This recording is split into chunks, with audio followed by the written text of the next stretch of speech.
All right, let us begin.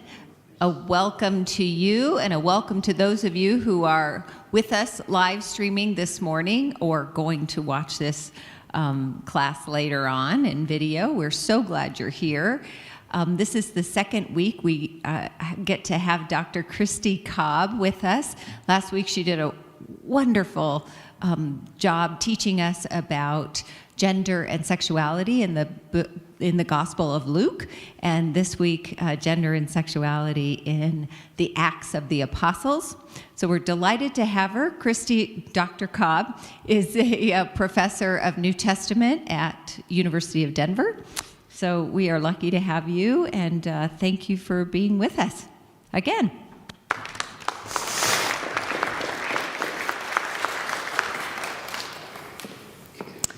Thank you so much.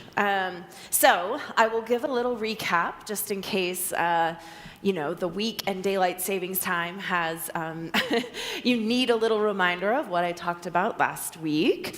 Okay, so first, my reading of Luke Acts is focused on female enslaved persons.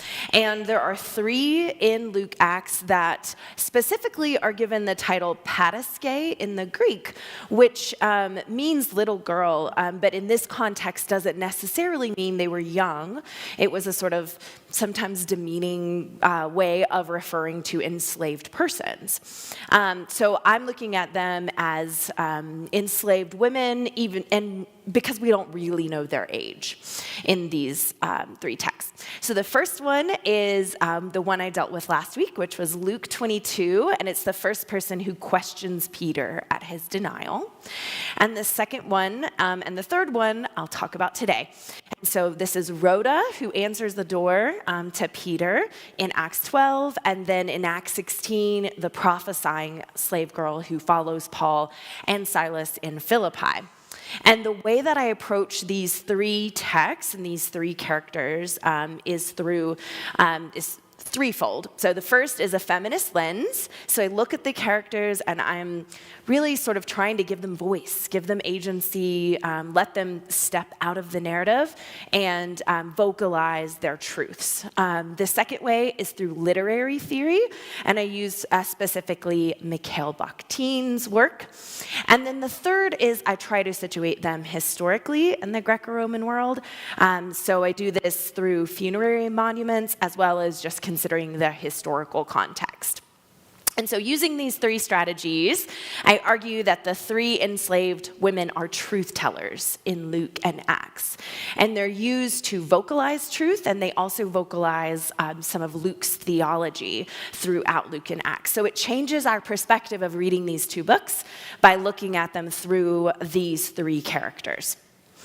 Okay, so we'll move on to Acts, and I'm going to remind you of something that happens in Acts 2. So this is the moment of the Pentecost, which we might be familiar with, and Peter stands up to give a major speech. It's the first speech of Acts, and he quotes in his speech the prophet Joel.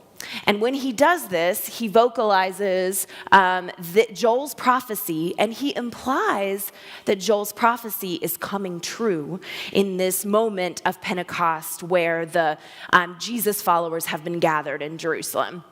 So he says, in the last days it will be, God declares, that I will pour out my spirit upon all flesh, and your sons and daughters shall prophesy, and your young men shall see visions, your old men shall dream dreams, even upon my slaves, both men and women. In those days I will pour out my spirit, and they shall prophesy.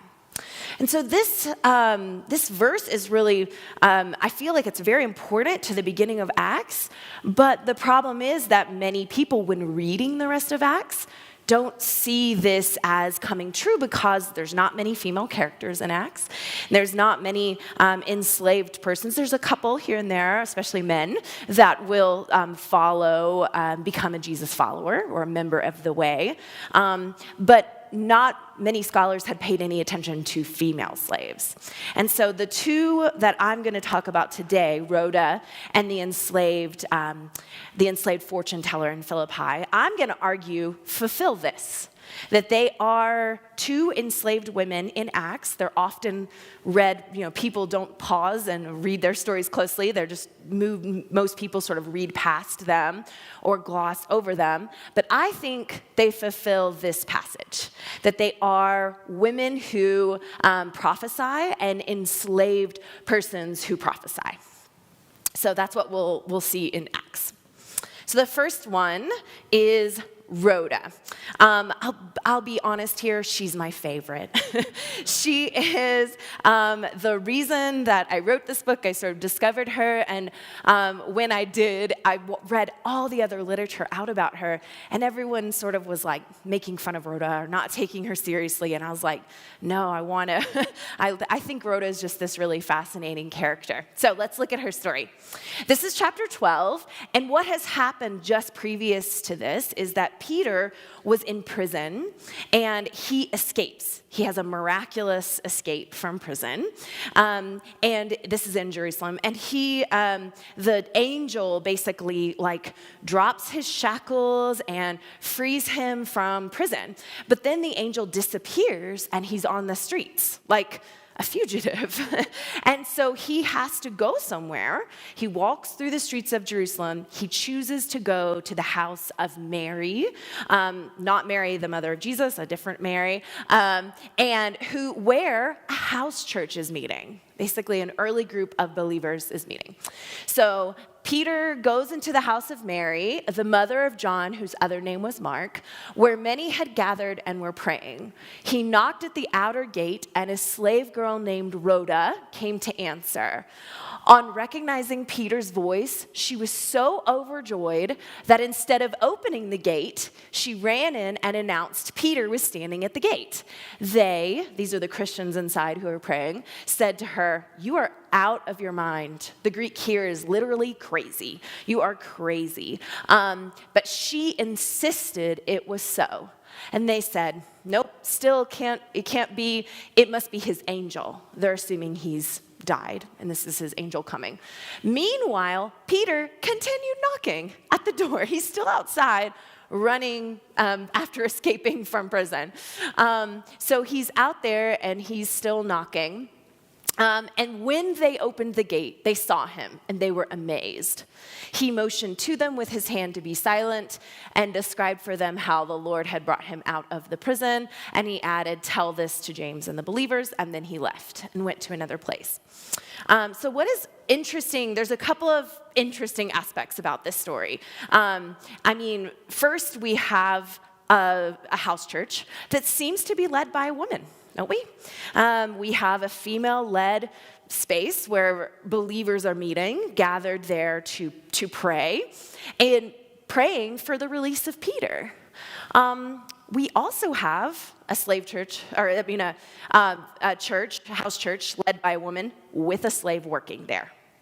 And that's something that's often very difficult for us to read about, right? This is wonderful. This is a female-led group of believers, yet they haven't had an enslaved worker in their house it seems like Mary owned Rhoda, and her job was to open the door, but she probably had many other jobs. Maybe she got the food ready. Maybe she took care of each person as they entered Mary's house, making sure they had everything that they needed. Maybe she stayed awake late into the night as they were praying, taking care of their needs. So we have, on one hand, a really positive portrayal of a woman who is a leader in this early Christian movement. On the other hand, we have to recognize she was also an enslaver, and that's problematic in some ways as well. Additionally, in the narrative here, all the way up to Acts 12, Peter has been the star. Right? Peter has done everything in Acts so far, been spreading the message, been preaching. Right after this passage, the focus shifts and Paul becomes the star of Acts. And really, he takes over until pretty much the very end. Peter pops back in for the Jerusalem Council in Acts 15, but mostly the focus is on Paul. And so this passage becomes really important because it's like the last scene that Peter has in Acts where he's involved in this specific way. So I mentioned that people have understood Rhoda in a sort of humorous way or making fun of her, and this is why. So this is, the servus currens is a literary motif that was used in Greek theater. And it's comedy, it's a humorous scene. So what would happen is this trope would happen in plays, and a slave, usually male, would run into the scene, and the enslaver would tell the slave something to do, and the slave would run off and then immediately forget what to do. And so then the slave might run in and ask again, depending on the play, maybe 2 or 3 times. Most of the time, though, the slave was sort of the joke, right? The audience, when seeing a slave run, servus currens, a running slave, would almost immediately laugh. It's like they knew the joke already. They were already in on this joke, that the slave is forgetful, the slave doesn't do the job that it's supposed to do. And so it was making fun of these stereotypes about enslaved persons. So scholars are pretty sure that Luke was using this trope and pulling it into Acts as he tells his story. He's mimicking this idea that's already present in Greek theater that all of his readers would have known. So read in this light, it's entertainment. It gives a little bit of a release from the tense moment of Peter being imprisoned, from the fear that he and other Christ followers were going to be killed or persecuted. And so readers would read it sort of chuckle because they would know that this, in antiquity at least, because they would know this literary trope, and then they would move on. So Rhoda, in this interpretation, becomes the butt of the joke, right? She becomes the humorous part, and no one really takes her seriously, including the characters, including readers, including maybe Luke when he wrote her into this scene as being a humorous piece. So what I'm going to do is acknowledge this. Yes, ancient people made fun of enslaved persons. It's humorous, it's there. I'm not denying that that's a way that people in antiquity would have read it. But also, we can take this humor and look at it in a way that takes Rhoda a bit more seriously, and that's through the literary theorist that I mentioned, Bakhtin. So Bakhtin has an idea in his literature that's called Carnival, and he bases this off of the historical Carnival in France. And this is what he says. So this is this quote at the bottom. Carnival is a pageant without footlights and without a division into performers and spectators.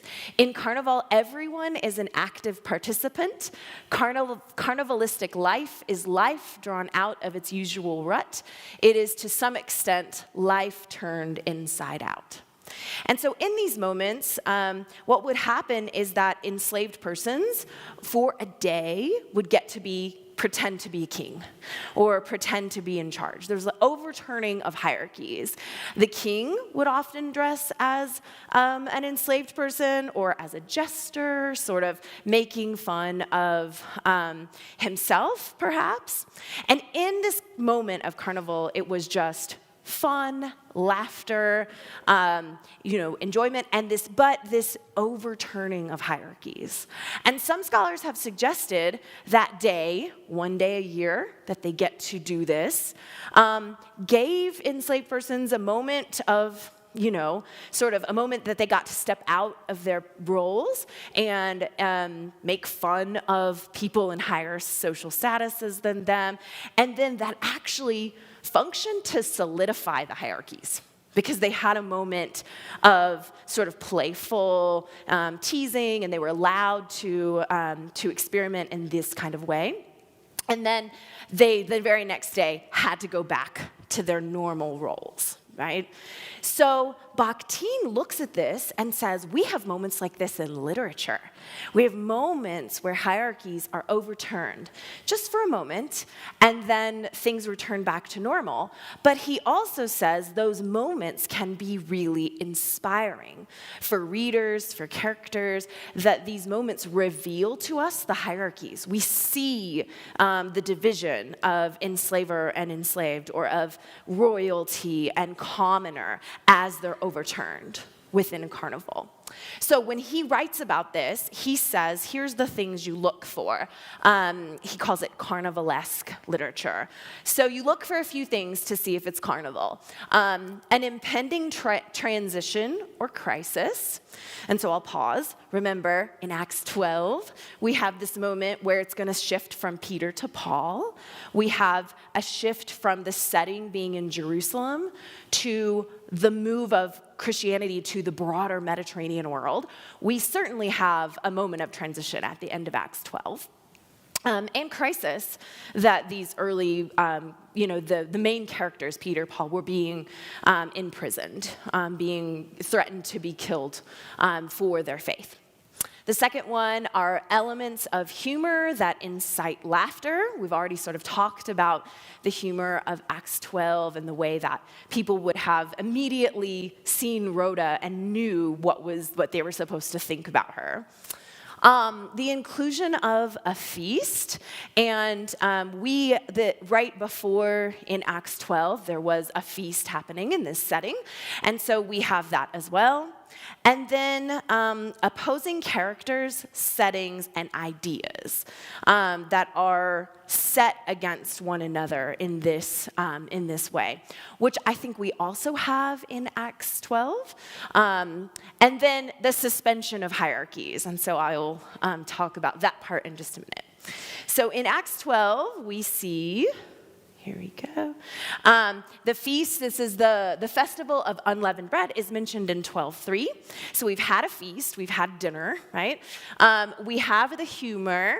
I didn't mention the humor with Peter, but I go about this a bit more in depth in my book. But when Peter's asked to, or the angel comes to him and tells him, I'm going to release you from prison, there's a lot of moments in that scene that are pretty humorous. The angel has him change his clothes and then has him put them on in a really weird order. So you imagine Peter like stumbling around, and then of course he's sleepwalking in the streets of Jerusalem, and maybe he's naked. It's hard to imagine this, but it seems like the writer is gearing us up for something humorous. And then of course at the door, when Peter's knocking, Rhoda forgets, but Peter's still standing there knocking. And so I think even if we're not familiar with the service currens idea, we still can see the humor in Acts 12. And then the characters that are opposing one another, Herod is in this scene as well, just before the Rhoda scene in chapter 12. And then, of course, we have Peter. So Peter and Herod are opposing characters. And then we get Peter and Rhoda sort of opposing right on other side of the door from one another.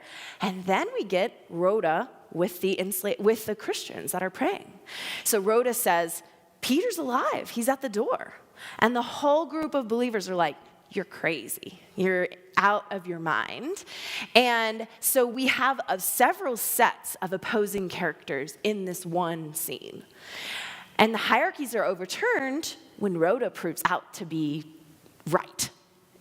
She's correct. Peter is alive. Peter's outside of the door. And even when the believers were praying, they didn't believe that their prayers were going to come true. But Rhoda knew the truth, could see the truth through this. So I argue that the Rhoda is a service currens. She is used for entertainment value, yet using Bakhtin's carnival, we can see the way that her humor is used, it could be used in this positive way. And for a moment, Rhoda is at the top of the narrative, instead of as an enslaved woman at the bottom, right? Okay, so I think I have most of this that I've already covered, but just to sort of overview, Rhoda recognizes Peter without even seeing him, just as the woman we talked about last week in Luke 22 recognized Peter as a follower of Jesus. So she has this moment where she can see truth, recognize truth. She tells the others who are inside praying for Peter's release. So she doesn't have necessarily one line in Acts 12. Like, we don't hear her what she vocalizes. But the writer tells us that she goes in and tells them Peter's alive. And then they say she's crazy. She insists, and this verb is the same that's used in Luke 22 as well. The third questioner, the free male, who insisted that Peter was a Jesus follower. The others inside insist Peter's dead. Peter's outside knocking. And then finally, Rhoda is proven to be a truth teller when they see Peter. So they don't believe her until they see Peter with their own eyes. And that's the moment she's proven to be a truth teller. So one other thing, too, that I want to bring back to our attention is this idea of Mary and Rhoda and what their relationship might have looked like. So Mary, again, is Mary, the mother of John Mark. She's not mentioned. Our husband isn't mentioned there. It could be that she's widowed, that she's living there alone in this house. But it does say that this is her house, and she's the one that's hosting this gathering of Christians who are praying.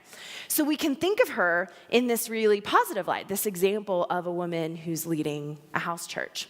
And I'm going to compare this to this funerary monument. So this is from Turkey in the 1st century BCE. So we're talking like maybe 100, 150 years before the timing of Acts. So this funerary monument says at the top, you can't really read it since I wrote it, but it says Musa the Physician, and then it says a bit more about that she has died, right? And so she's pictured here.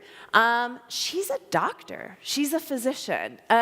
When I found this funerary monument in this in a museum, the label at the museums called her a midwife. So Musa the midwife. But then I looked at the Greek and I was like, nope, that's physician, that's doctor. And what had happened is that people thought a woman in the 1st century couldn't be a doctor. She must have been a midwife. And so they retranslated the word for physician, which was there in the feminine gender, and they wrote her and put her on the sign as a midwife. And so I actually wrote the museum to try to get them to change this at some point. I don't think it's happened, but I also haven't been back to Turkey. But she's misidentified in the signage of the museum. But the Greek is clear that she's a physician. The Greek also indicates that she doesn't have a husband. She's single. She might, and her father is named on there. And so this pretty much indicates that she wasn't married or widowed. She's educated. So I don't know if you can see it, but there's a scroll in her left hand, and that indicates her literacy, her wisdom, that scroll that's there. And then she's elite. So she also has a head covering her head. And then her dress, the sort of multiple layers, indicates her wealth, her status, that she's elite. She is, a woman sort of being in a man's world in the 1st century BCE in Turkey. She is also an enslaver. And we know this because of the little figure to the right. Do you see it? And if you're here last week, you'll be like, I recognize this now. The little figure on the corner is an enslaved attendant. And she's there with her arms crossed in grief. The artist portrayed her in that way to show Musa's elite status, but also Musa's virtue. That if her enslaved attendant would be sad that she has died, this indicates she was a good enslaver. She was kind. So we have both aspects of Musa here, right? To think with this enslaved person for a minute, we don't know anything about this historically, of course, but I can imagine she could have assisted Musa with her patients. She might have gone to other women's houses as Musa went to examine them, to help them in crises. She might have carried her bag, gone with her. Maybe she knew quite a lot about medical practice because of this experience. Maybe Musa's practice was in her house and she opened the door, like Rhoda. Maybe she was the person who came to open the door when people came to see Musa and get her expertise about their illness or health. Ultimately, though, her purpose on this monument is to increase Musa's prestige and virtue. So we have to think with the enslaved attendant in that way, to sort of see it through her eyes. So I like to compare this funerary monument with Mary. I want to validate that Mary was a woman within the early Christian church that was leading a house church. And we have an example of a woman, maybe we can call her a pastor or a prophet or a minister. Whatever we might want to call her, she's there and she is invested in the early Christian community in Acts 12.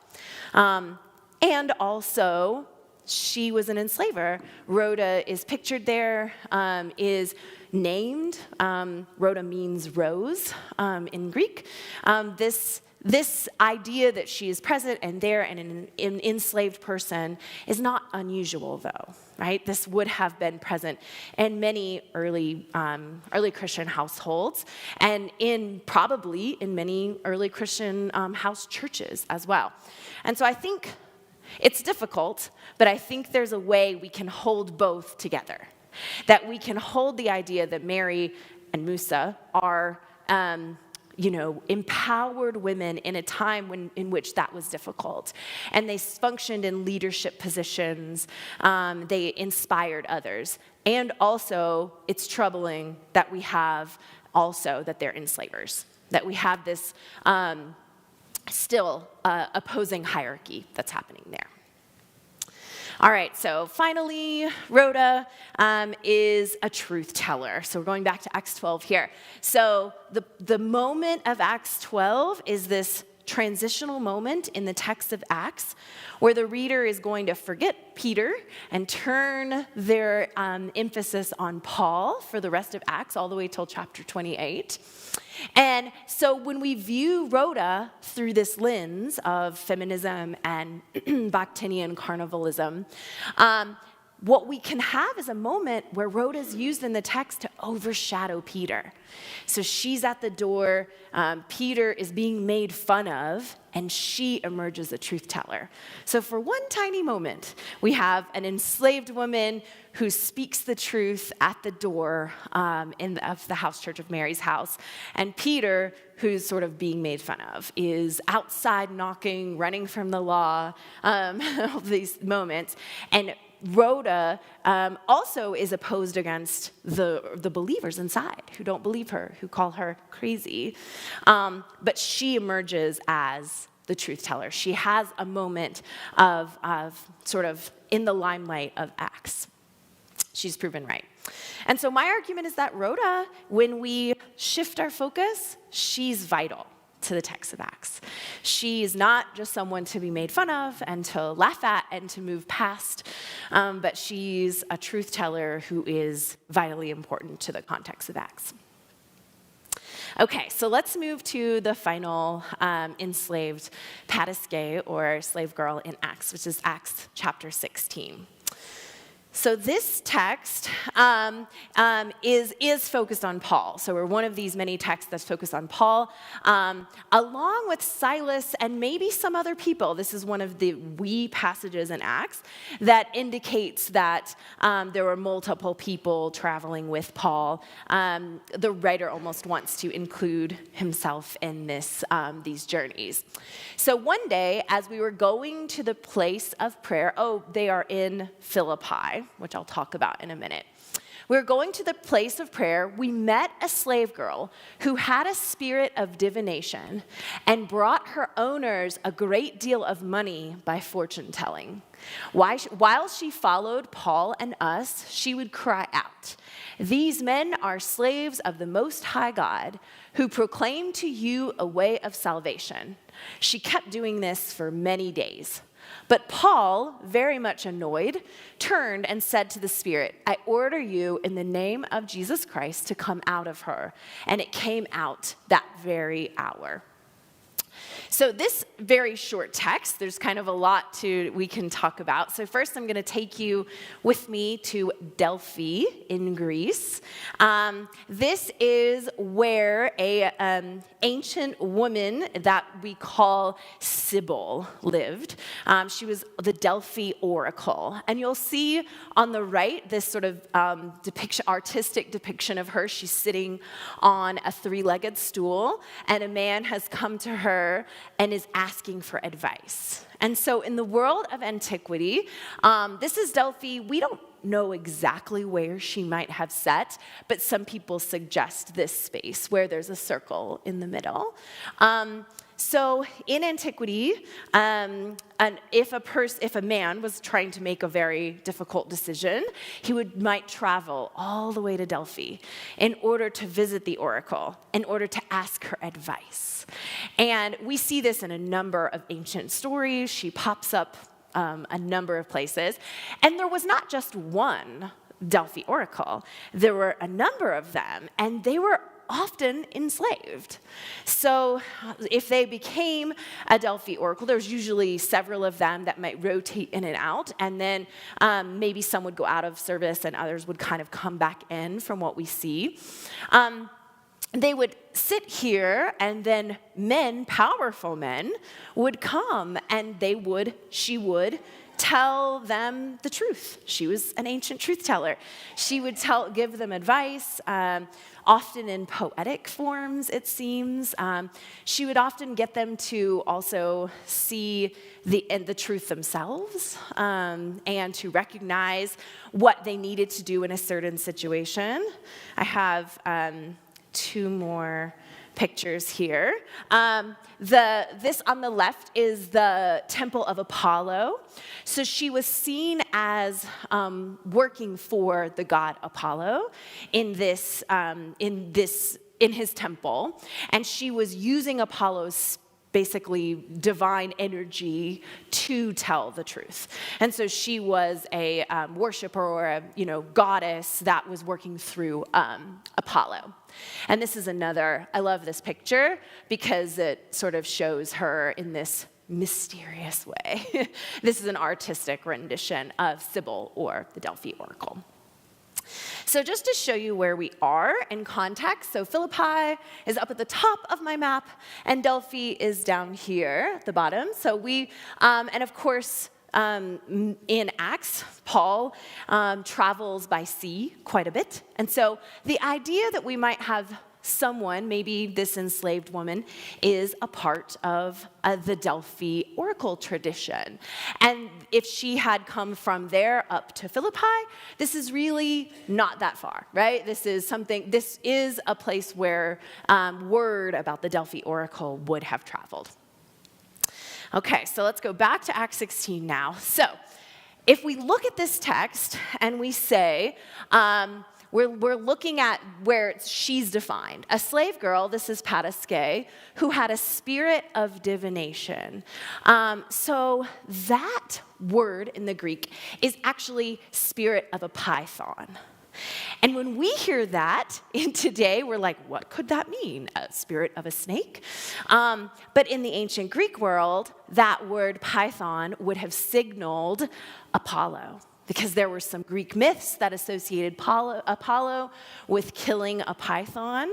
And of course, Delphi was associated with Apollo as well.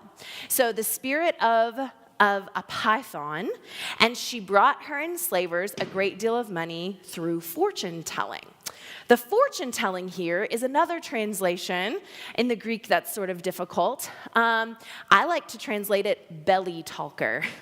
This is a god is speaking inside her, and she's telling fortunes through that god. So it's prophecy.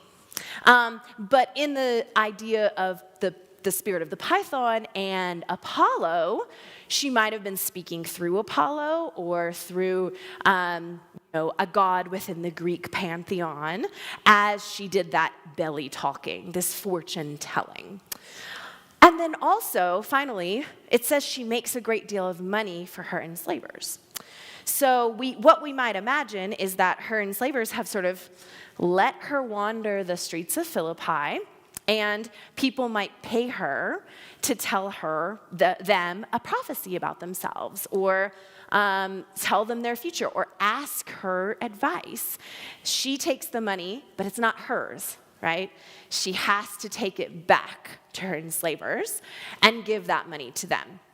There was a way in antiquity where enslaved persons could keep a little bit, but we don't know if that happened here.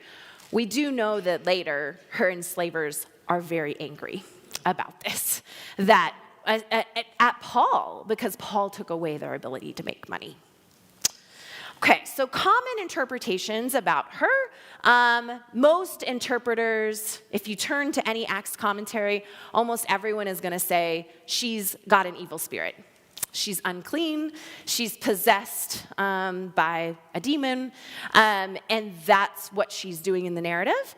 She represents often paganism or Greek worship of gods, and Paul saves her. That's the way that the common interpretation is. Paul comes in, she needs to be saved. She's trapped in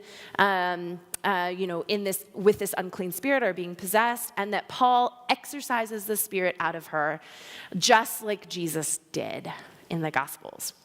So to give you an example of this, here is Luke 8. This one is when he saw Jesus, and this is a man that is possessed. He fell down before him and shouted at the top of his voice, "What have you to do with me, Jesus, Son of the Most High God? I beg you, do not torment me." For Jesus had commanded the unclean spirit to come out of the man. For many times it had seized him. He was kept under guard and bound with chains and shackles, but he would break the bonds and be driven by the demon into the wild. Jesus then asked him, "What is your name?" He said, "Legion," for many demons had entered him. So this is an example, and Jesus does exorcise the spirit out of this man in Luke. But there's a couple of things here. The Most High God, if you see that word is also used by the enslaved fortune teller in Philippi. And there's also this interaction that is happening between Jesus and this man. Many people compare the enslaved woman to this passage and others that have exorcisms within them. So let's do that now. We'll take a look. First of all, the woman is following Paul and Silas and his companions, and she's shouting one refrain at them. She doesn't talk, they don't have a dialogue back and forth. She shouts this, and the text says, for many days. She continues following them for many days.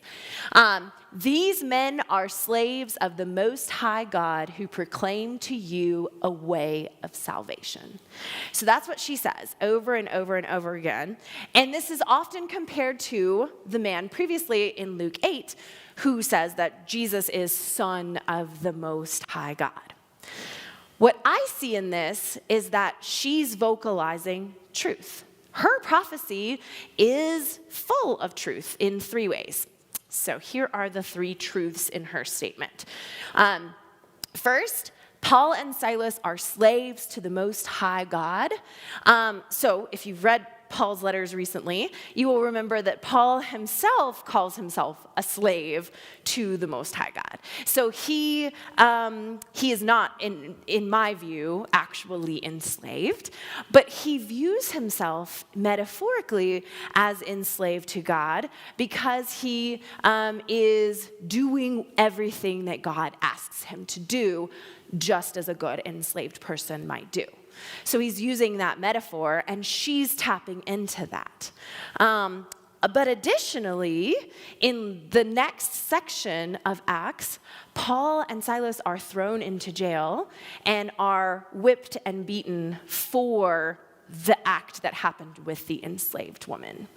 And so if we think about that, they are also treated as slaves in that moment because Paul said in Acts, claims that he's a Roman citizen. He should not be allowed to be beaten by authorities because of that. So he instead is treated like a slave. So her prophecy comes true in that one moment in two different ways. One, Paul himself metaphorically calls himself a slave, but additionally, in the narrative, he's treated as a slave. Two, the God of Acts is the Most High God. So this can also be true in two ways. One, it could be that the God of Acts, meaning Jesus is God, or God the Father, perhaps Yahweh, is the Most High God over all the gods, right? The pantheon of gods. And so the author of Acts is presenting the God of Acts in this way, that he is above the other gods. Yet, we have this enslaved woman who could have been a follower of Apollo, right? And if so, then what she's doing is really fascinating and pulling her belief in the Greek pantheon and aligning it with the God of Acts. So this is Bakhtinian too. This has like multiple meanings in one use of the Most High God.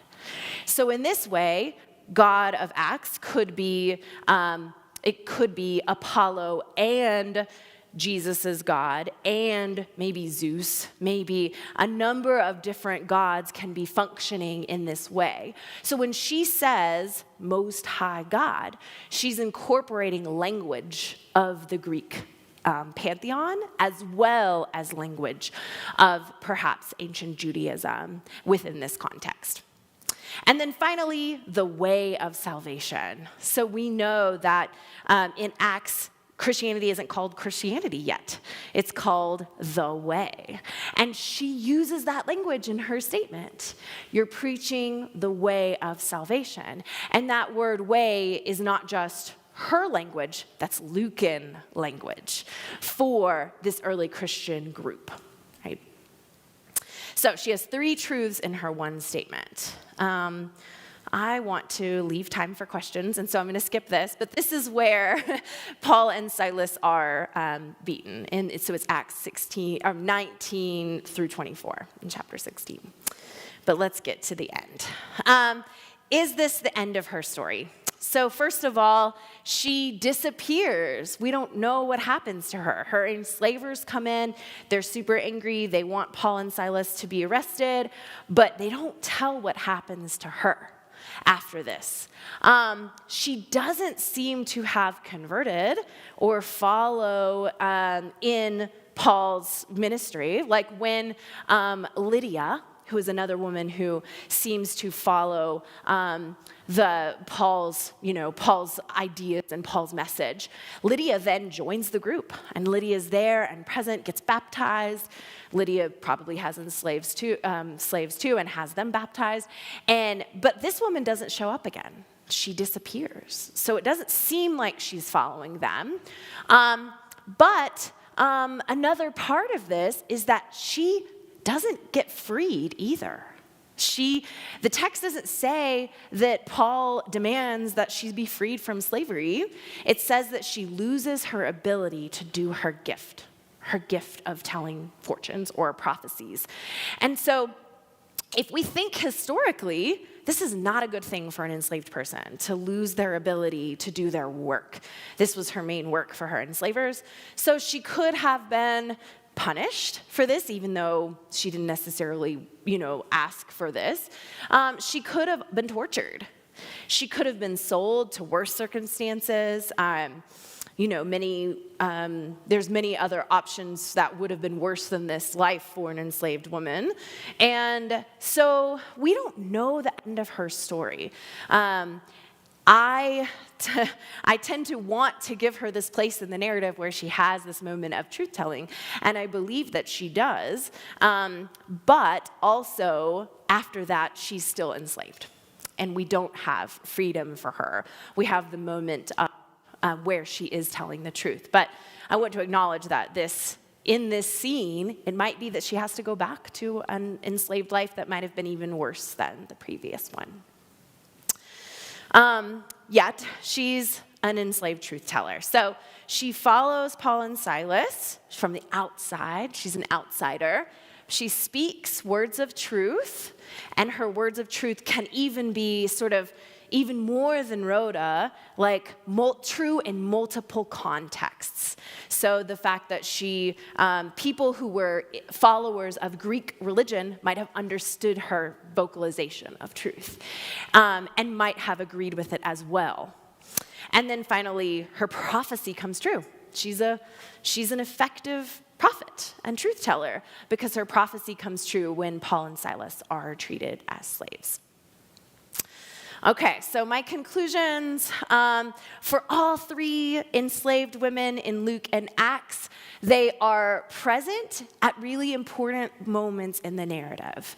The three of them pop up in scenes that are really vital and transition scenes within the narrative of Luke and Acts. When we read them, these three characters, through a feminist and Bakhtinian lens, they are truth tellers. They vocalize truth that we cannot get without their presence, that they are there vocalizing these moments of truth. The first truth teller talks about discipleship as one who is with Jesus. That was what she vocalized to us. Rhoda recognized Peter through a door without even seeing him, just, hearing him from the inside. And then finally, the enslaved fortune teller prophesies about Paul and Silas, that they are slaves of the Most High God, a way that Paul might describe himself, and that they are preaching the way of salvation, which is what they do through the rest of Acts.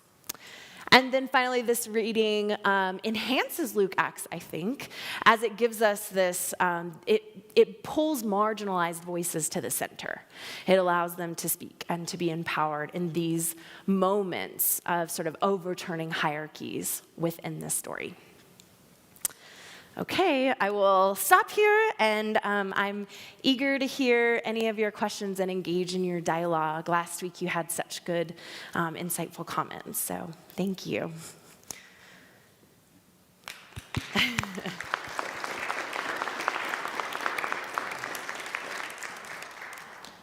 Thank you, Christy, for that. This is fascinating and compelling and empowering.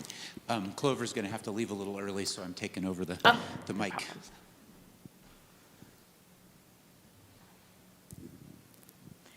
I've been. Is this on? I've been to Delphi. It was 50 years ago. But wasn't it beautiful? Yeah, the museum was closed, so I could only see the campus. But it's shocking to me that instead of being elevated, the oracles of Delphi were enslaved, who didn't even get the money.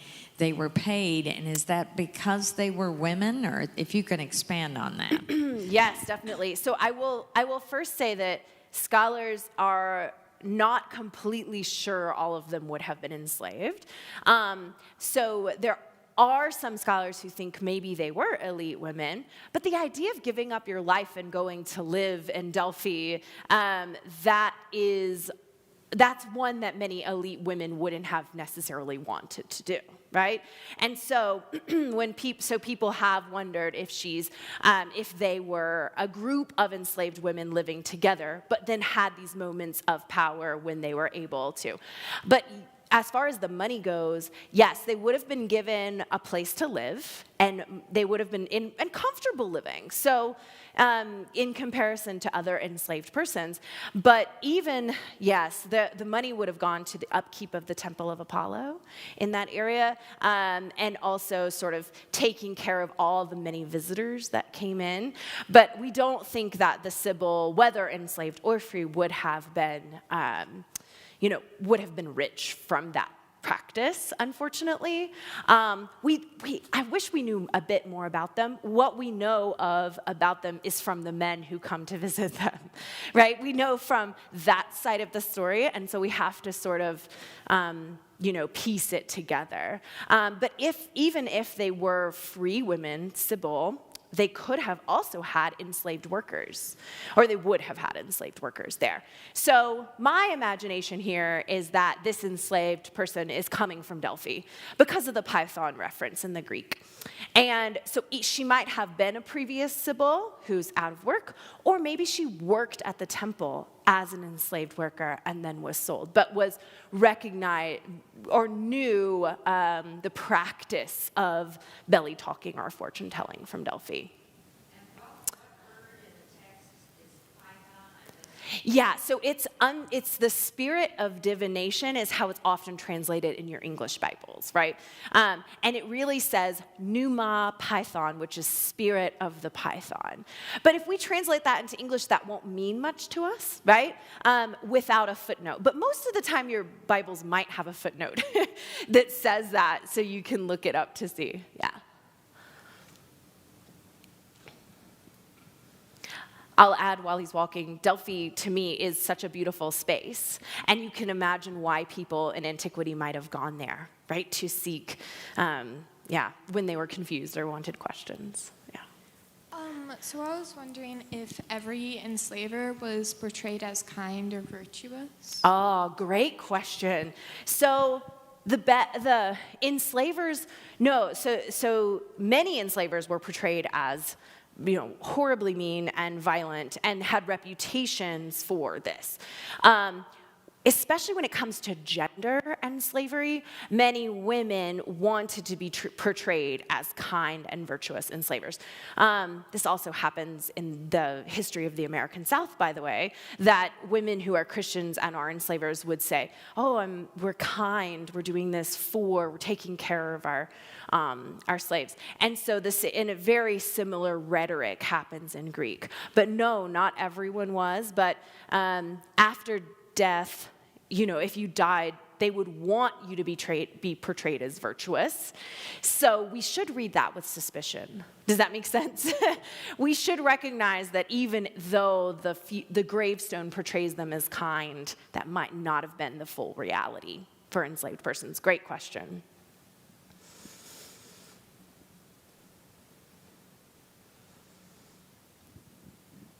I was wondering if there were other, Rhoda being named specifically. Yes.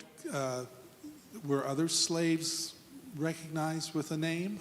Yes, and often the enslaved names were given by the enslavers, and they were names that, so for example, there's a female slave in the Acts of Andrew, which is an apocryphal text named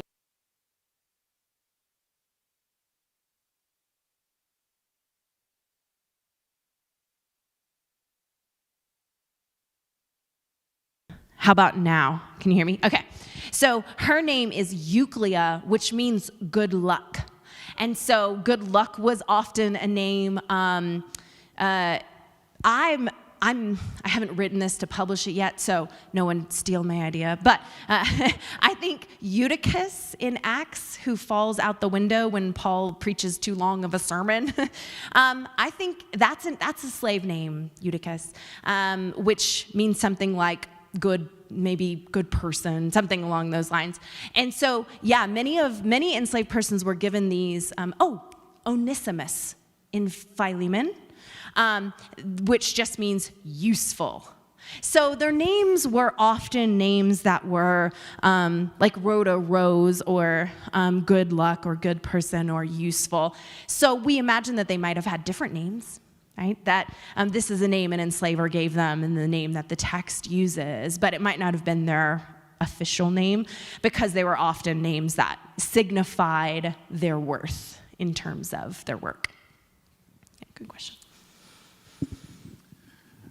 I have a question about the mother of Mark, whose other name is John. Yes. And is this like Mark John, like Billy Bob? Or is it simply Mark, who at times uses that name and other time uses John with other people? Yes, that's a great question. We do think that this could be, the author is imagining this as Mark. So, as Mark, that is John Mark. The two names thing often came into play because of the multiple languages. And so, like, Paul and Saul, for example, Saul is the Hebrew name and Paul is his Greek name. And so going by Saul or going by Paul might be who he's talking to. And that could also be John Mark. It could also be a way to distinguish this person from a different John, right? Or a different Mark. And so sometimes two names were given, like Judas Thomas is one of them, or there's a couple of different people who are given two names. So we don't know, but we think that the author is signifying that this is someone who was a Jesus follower in the Jesus movement, perhaps. Does that help? Yes, good. Last question. The story of Paul and the slave girl bothers me because he's taken her power away. Thank you. He's being dismissive, he's being sexist, he's threatened. Yeah. And it really, that bothers me. Anyway. Yes, it bothers me too. And the thing is that the text doesn't even say that he heals her or he exercises her spirit in order to heal her. It says he's annoyed. That's the only reason given in the text, that he's annoyed. So, like, she's followed him for multiple days. Maybe she's pulling attention away from him to sort of follow your interpretation. She's loud, she's vocalizing prophecy, she's telling the truth, and people are listening, and he's annoyed. And then he turns around to do this. But it doesn't say that then she's free. I don't think it's presented in the same way as the exorcism stories from the gospel, where these figures are often wanting help or approaching Jesus for help. She instead is prophesying. And so I agree with you. It bothers me too. Yeah. Yeah. Wonderful. Well, thank you again, Christy. Wonderful. Thank you. We hope to have you back again sometime. I hope. Yes, I hope so too. I'd love to come back.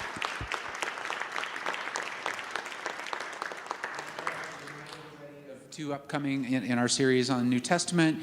Eric Smith from Iliff School of Theology is going to be with us on Tuesday evening. And then Pam Eisenbaum, who's been here before, but it's been a little while. Wrote a really important book called Paul Was Not a Christian. And she'll be here next Sunday. So hope to see you again at those events. Thanks again, Christy. Thanks, everybody.